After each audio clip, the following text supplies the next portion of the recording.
Why don't you take a deep breath and let go of all the busyness of your life.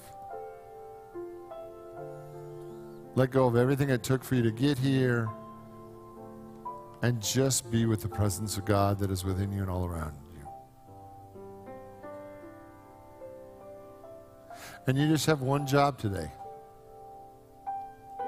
Your only job today is to shine with the glory of God. For the Spirit of God is within you and all around you. So today, shine. Let the glory of God shine in you, through you, as you. Shine. Shine with all that Spirit is. Let the God in you express in amazing ways. Shine. That whatever's going on in your life with your family and friends and in the world, today, shine. Shine. There is so much God in you. For the Spirit of God is within each one of us, created in the infinite image and likeness of God. Today, shine.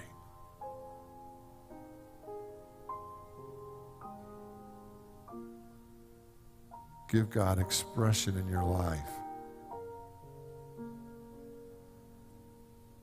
Give God expression as you. That right where you are, right where God has placed you, that is your place to shine. Shine. Jesus said, let your light so shine that people see God's good works. Shine.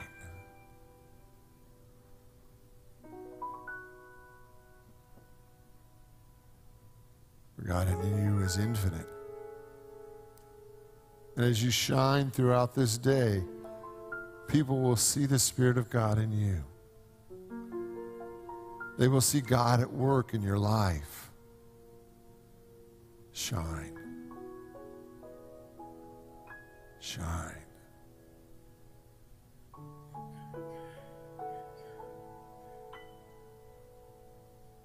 Shine for all those that have forgotten God. Shine for all those who are struggling to believe. Shine in all the dark places and all the places of anxiety and fear. Shine.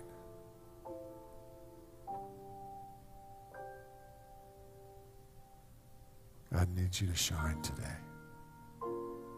as the radiant expression of God that you are. And as we go into the silence now, I want you to shine from the inside out. I want you to let the fullness of God shine forth as you.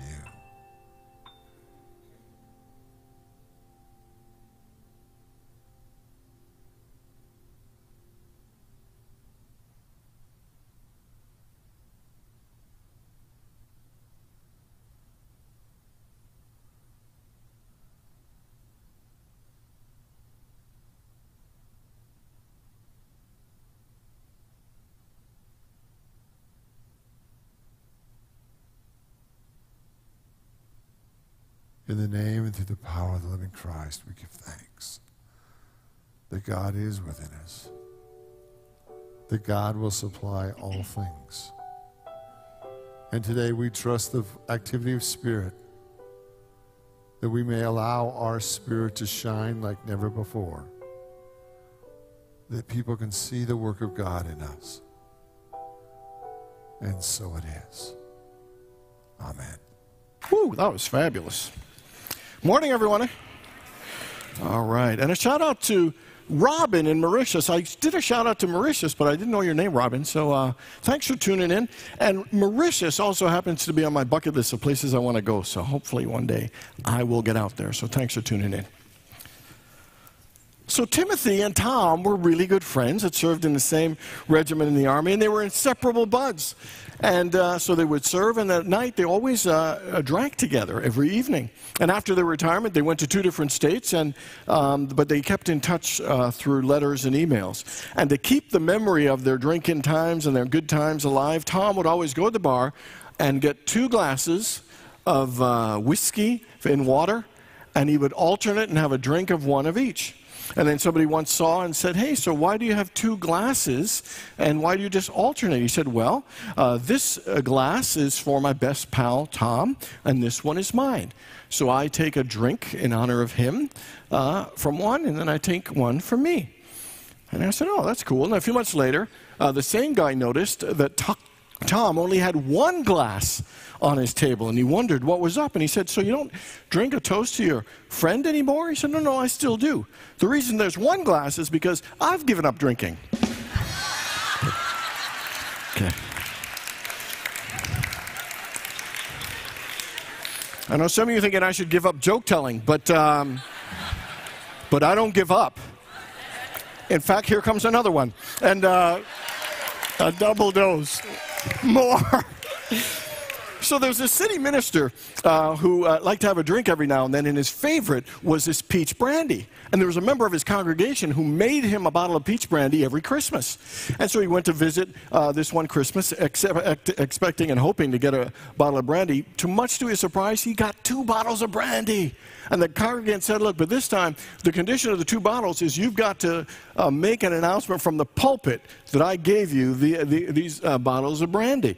And the minister was so excited, in haste, he agreed and took his gift and went home. Well, the next Sunday, the minister suddenly remembered that he agreed to make a public announcement that he was being supplied with alcohol from this congregant. And he got a little concerned. So that morning, the congregant was in the pew sitting, and he had a big grin on his face, wanting to see the minister get a little embarrassed about this announcement. So the minister came up, got in the pulpit, and said, before we begin, I have an announcement. I would very much like to thank my friend Joe for his kind gift of peaches, and especially for the spirit in which it was given. Come on. Jimmy, was that a good one, man? Was that good? Yeah, I got a thumbs up from Jimmy. So this morning we are talking about friends and the important roles that friends play in our lives. Found a couple of quotes about friends. The first one said, there is nothing better than a friend except a friend with chocolate.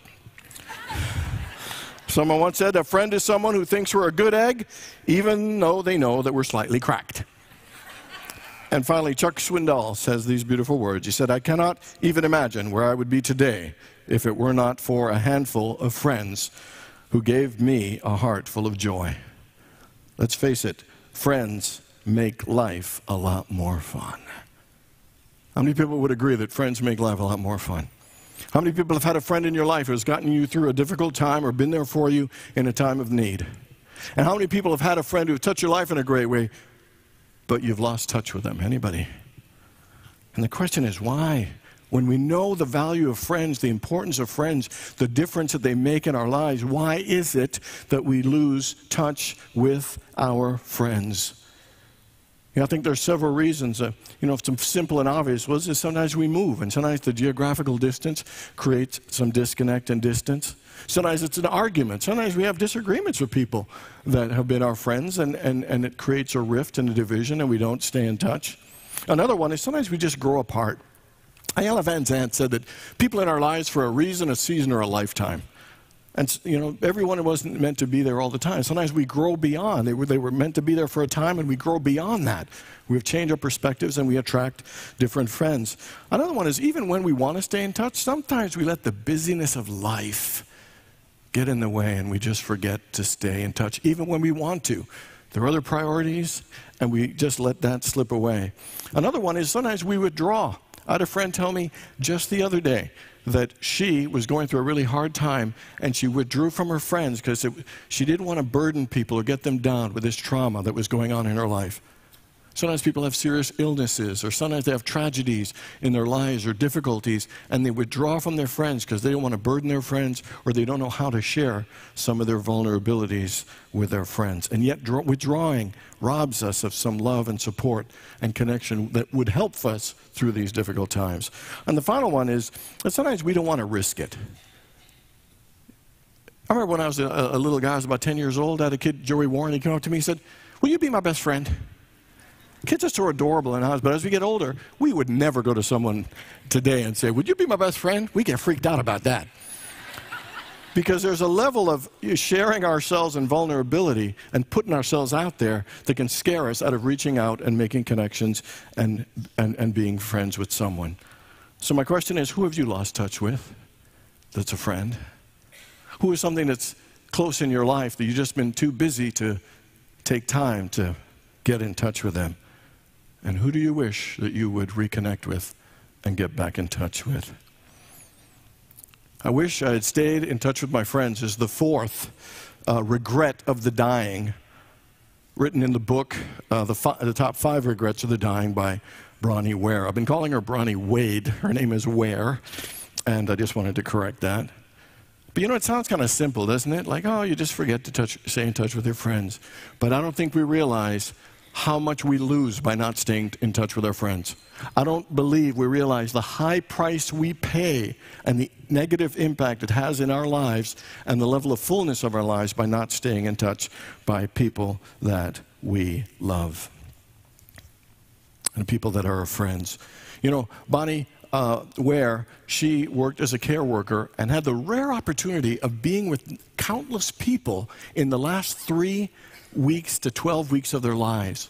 She saw what it was like for people to find out what it was like to know they were dying, for how the family impacted and how they handled it and moved through that experience. And as heartbreaking and sad as some of the stories were, because people shared not only their feelings but a lot of their regrets, and as heartbreaking as it was, she also found it to be a very healing, a very sacred and important time for those people.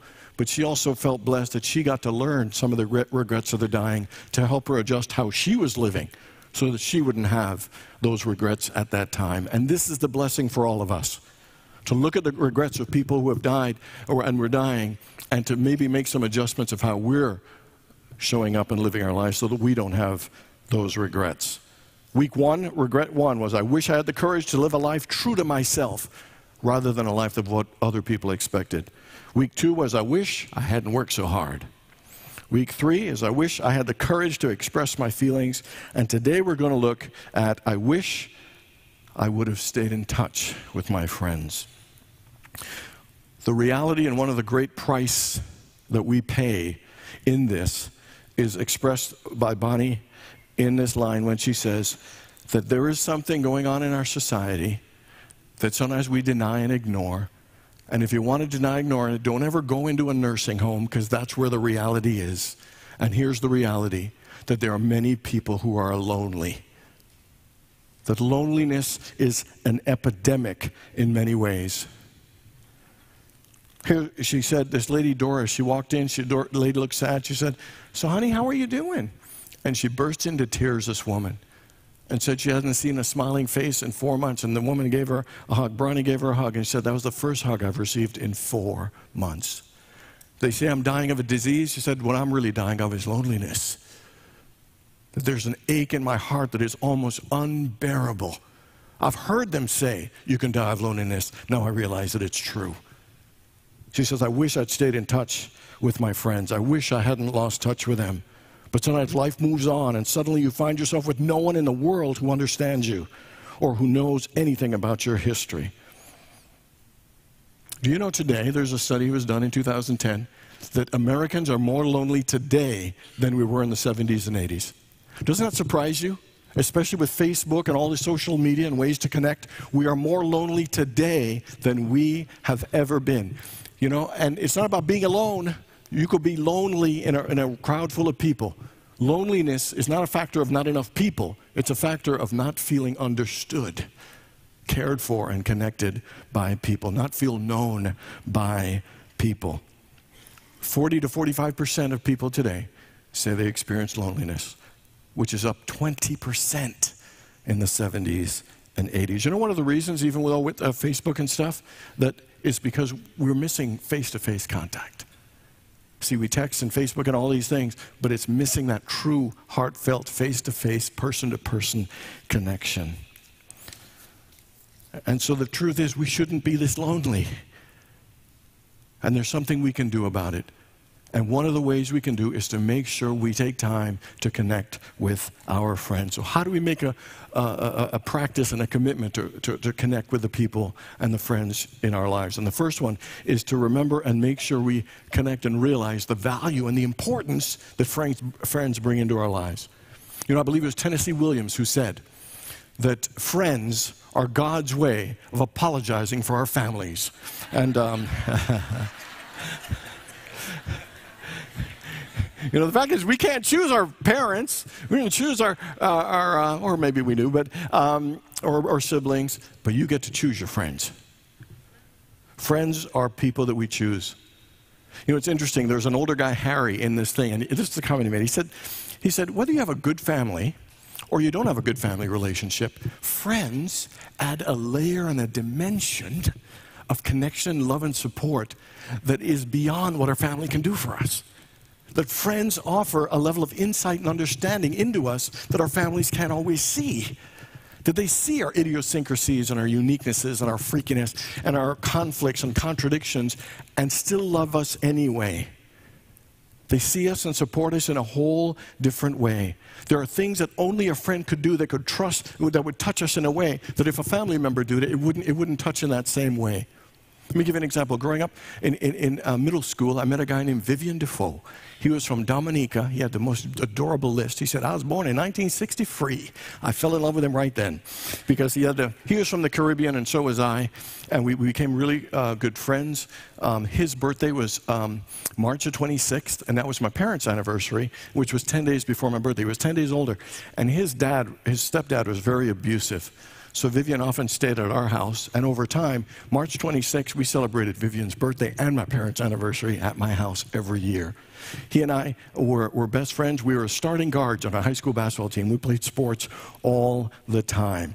When my accident happened, I tried to go to college the year after, and Vivian moved out of the city he was in and finished his last year of high school in a different town just to be my roommate and stay with me. When my father died, it was on a day in January that had an ice storm when the funeral was. And where they were going to put him in the ground, it was up a hill, and it was very, very icy, and I could not get there. And it was very dangerous, so I had to stay like 150 to 200 yards away. I couldn't even hear what was going on when they were in interment, where they were putting my father. And so Vivian was a pallbearer in my place with my other brothers, my other 5 brothers. And so at the time when it was closing, I saw my family, they gathered around, they were holding each other, just crying, my 9 siblings. And then I saw Vivian walk down slowly from that hill, being careful on the ice, and walked all the way 150 yards. I was standing there holding onto a door because it was too scary with the ice. And he just came to me, and he hugged me, and I melted in his arms, and I cried. He didn't say a word to me. He didn't need to say a word to me, but he knew how hard that was, that moment, and was there for me, and I felt his love and support and how much he cared and how much he knew that was important to me.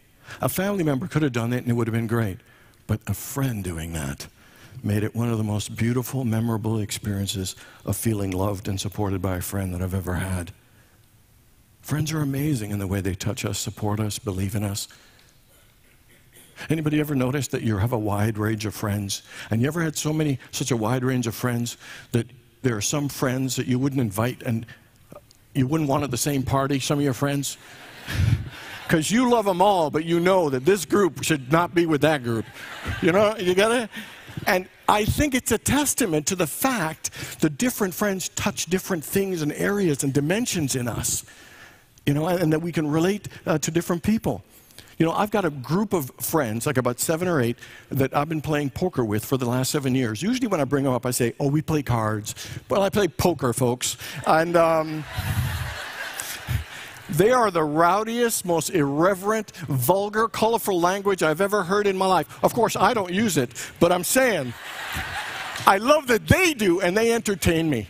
7 years, only 4, 5, 6 times a year. It is one of the most joyful things, and it's a group dynamic. It's a group of them, and the group energy just feeds my soul and brings me joy in an amazing way.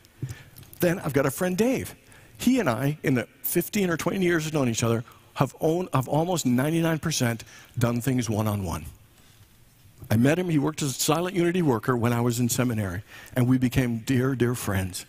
And we went to see a movie called Swingers with Vince Vaughn and Jon Favreau, and we loved that. We thought we were them, and we still do. And so they would call each other Money. I still call him Money. I don't even call him Dave. I'll call him Money.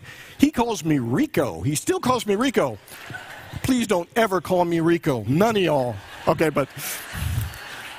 And Dave is, you know, in a family of 10, you never go out for breakfast. You don't even go out for a meal, 10 people. Dave was the first person I ever went out to breakfast with. I didn't even know people did that. And it was so much fun. And so Dave, when I moved to North Carolina to be a minister, I asked him to move with me 6 months later, and he came and lives there still to this day, even though I moved away. One of the things that Dave does is we stay in touch by text, and I don't get to watch sports on Saturday because I'm working on my talk. He will text me the results and highlights, and will sometimes even videotape the TV of a little interview and send it to me just because he knows that I'm not able to watch. He gives me highlights. Isn't that cool? And he's a one-on-one friend. Another friend, my friend Mike, we're a once-a-year friend. I knew him in North Carolina, and when I was leaving the church in North Carolina, people, when they love you in church, they love you, but sometimes when you leave, they get mad. And so some of the people, they were heartbroken and angry at me. And one of the things, even though people were upset at me, that Mike said, Rich, no matter where you are in the world, you will always be my friend. And so we have a goal. My goal is to see an NBA game in every NBA city. So once a year, we fly to a different place just to see an NBA game. Been to San Antonio, New Orleans, Toronto. We've been all over the place. He is an amazing friend. His twin brother died, so our once a year became twice a year last year because I wanted to be there for him. Sometimes we have friends who do favors for us. You know, lend us a hand when we need a hand. And Richard Rogers is one of those friends. He does so many things for me whenever I need it. He is such an open-hearted, generous guy. He says a lot of inappropriate things at the inappropriate time, but that's just... He can be difficult and a lot to handle, but he's well worth it. Because, so I told this story before, but I got to tell it again, and I asked his permission. So last winter, I had the little sweeper thing of my pool get disconnected from the cord, and it was right in the middle. And so I was trying to get it with the little pole thing, and it didn't work. So after one of his Wednesday night services, he came over, and so he's in a shirt and jacket, and I said, man, do you think you could just scoop it out? He said, no, I can't. And without even saying a word, he drops trowel and is natural as the day he was born and walks down the stairs in the cold pool. It's wintertime, walks into the middle, goes down and gets the thing, walks back out. And I'll tell you, when I saw him walking like that, getting in that pool, my heart warmed and I felt a bond with him, you know? I mean, sometimes we have a hard time looking at each other because I have seen him in all of his hymnness, if you know what I'm saying.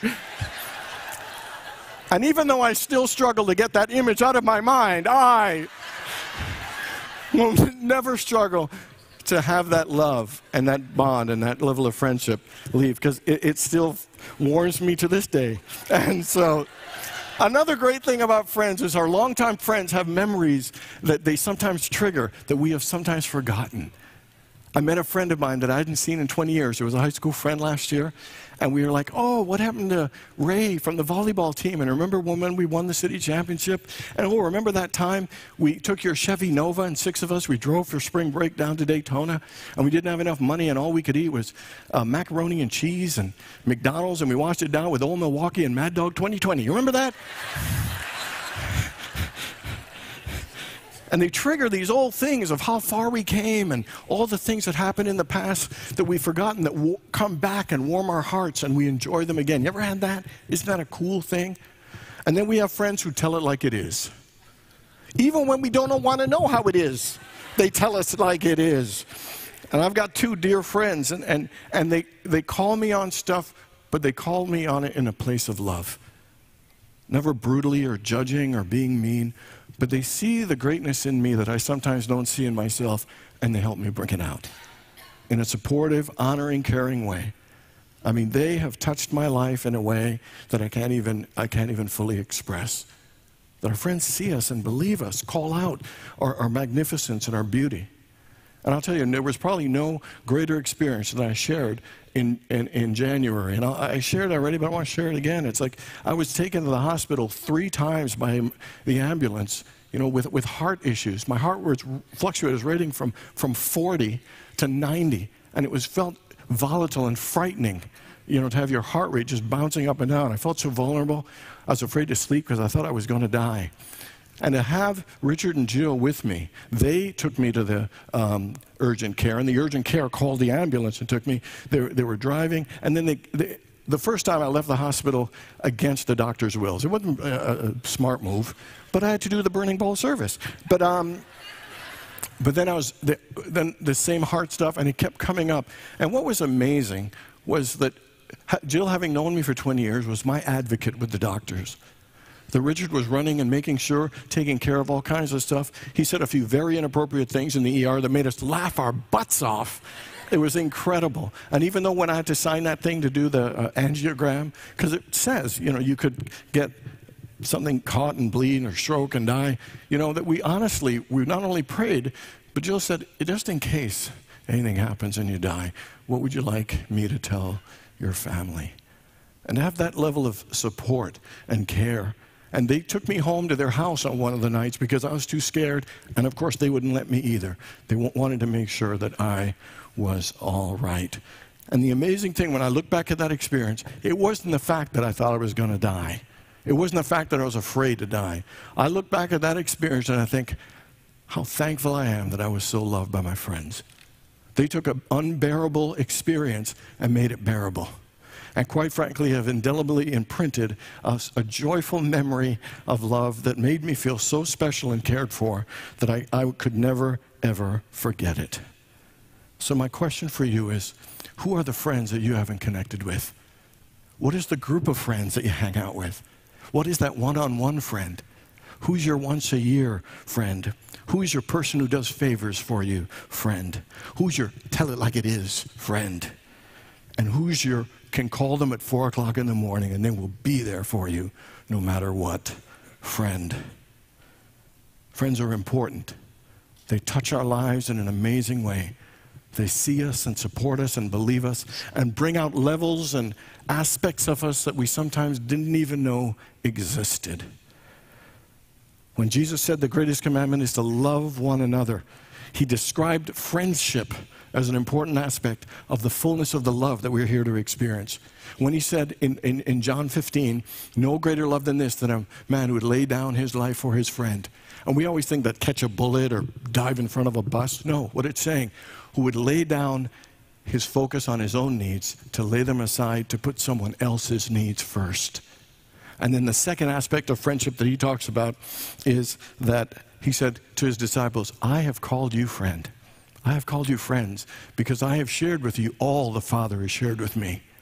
So what he's saying about friendship is about putting someone else first and then sharing all that you have with them. And that is what creates the fullness of the love that we are here to create. So my question for you is, what friend are you being called to get in touch with, to reconnect with, to thank them, to appreciate them, to tell them how much of a difference they've made? In the book, there's a woman who's named Elizabeth, 55, dying of alcoholism, and she said this. She says this to Bruni as her advice. Don't lose touch with your friends. Don't let life get in the way. Keep in touch and don't be afraid to be vulnerable. She said, I wasted so much time not being able to tell them that I was such a mess. And so who in your life are you being called to reach out to and reconnect with your friends? Who are your special friends that are there that you haven't said anything in a while? I want you to do 3 things. Number 1 is, of a current friend, call them today and tell them how much you love them. Tell them the difference they've made in your life. Of a friend you've lost touch with, get in touch with them. But not only get in touch, but at some point, plan some time to spend and be in their presence again. And third one is to make a new friend. Sometimes we get so accustomed to our friends, we think we can't make friends anymore. But it's important to keep making friends, because all friends aren't meant to be in your life forever. A friend of mine's dad had a really dear friend named Bill Miller. They used to do all kinds of stuff together. They were handy guys and did all those tool things and fix-it things, and they would chat. You know, they loved to go hunting. They met for coffee. They chatted on the phone for hours. It was an amazing relationship. And then Bill Miller died. And in 15 years plus, he hadn't had as good a friend again. Then he joined this shooting group, and they did this kind of camp-out thing, and they cooked food together, and they did all kinds of stuff together. And over a period of time, in fact, the guy invited him. He was going to speak at one of those high school, career day things. And he went with him, and they've been talking on the phone. And the other day, when they hung up, and the mother told the daughter said, "It sounds like Dad found his new Bill Miller." And the cool thing, he's 77 years old. And the point is, it's never too late to make new friends. That who is your new Bill Miller? Are you willing to look for your new Bill Miller? 77 years old. He found someone that's bringing joy into his heart. They feel a connection. And why? Because he was willing to be vulnerable, invest himself, invest his time, share himself, and being willing to reach out. So when was the last time you made a new friend? If it's been more than a decade, I think it's time to make a new friend. And are you willing to take that risk? Are you willing to reach out? Are you willing to share yourself? Because you know why it's so important? Because I guarantee you, it'll expand your heart. It will expand your joy. It'll expand your level of support. It'll expand your level of creativity and your happiness. The question is, are you willing to take time? See, family members God has given to us. Friends we choose. The question is, are you willing to make that choice? To choose to be involved with your friends, to choose to make new friends, to choose to be vulnerable, to choose to share yourself. The fact is, there shouldn't be an epidemic of being lonely right now, not in this day and age. Levels of loneliness and unhappiness and isolation is unnecessary. Why? Because there's untapped love and joy and happiness in relationships waiting for us, just waiting for us to reach out and stay in touch and connect with people. Chuck Swindoll words again. I just love them so much. I cannot even imagine where I would be today if it were not for the handful of friends who have given me a heart full of joy. Let's face it, friends make life a lot more fun. Friends are a gift from God, but they're a gift of our choosing. So choose to reach out, choose to connect, choose to be vulnerable, choose to make new friends, and let's not have the regret of saying that I wish I had stayed in touch with my friends. God bless you all.